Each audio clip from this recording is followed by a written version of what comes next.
Sex addiction definitely affects the partners, although a lot of times the addict will say, "This is my problem, this is separate from you, that you don't have to worry about this. So just let me handle it."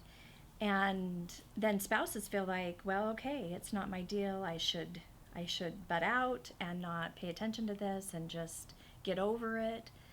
But really, what they have to realize is their dream was just shattered.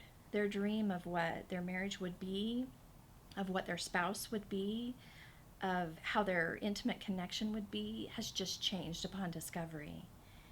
There's a research study that was done by Barbara Steffens, and in her research study, 80% of the women she surveyed experienced trauma symptoms upon discovery of their husbands acting out. 80% is a huge number.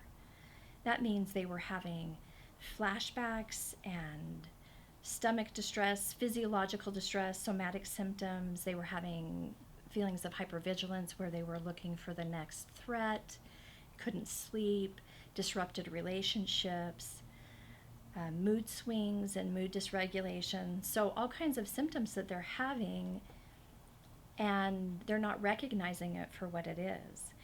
And so, what I would say to partners is your own treatment is crucial, regardless of what the addict is doing, even if the addict isn't in treatment.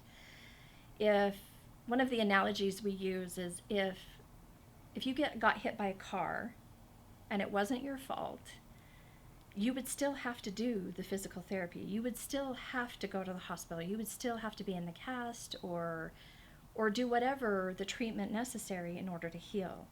And this is the same thing. The addiction isn't their fault, but they're a casualty of it, and they have to do their own treatment to heal from it and to regain their stability. And then if both partners are in therapy, if the partner and the addict are in treatment, together that marriage can heal. If only one does, the chances of healing the marriage are diminished because one gets better and the other one doesn't. And so then dysfunctional patterns continue. But what often happens with partners is they dismiss their own symptoms. They dismiss their own feelings and thoughts, and their spouse does too. This isn't that big of a deal. It's only pornography. Everybody does it. They'll give them all kinds of messages that make them think they shouldn't have a reaction or such a strong reaction. They shouldn't feel betrayed. They shouldn't feel fearful. They shouldn't feel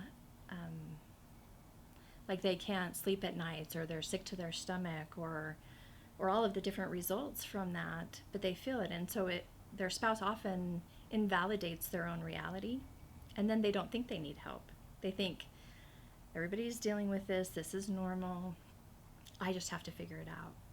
And so they don't go get help, and they really need help.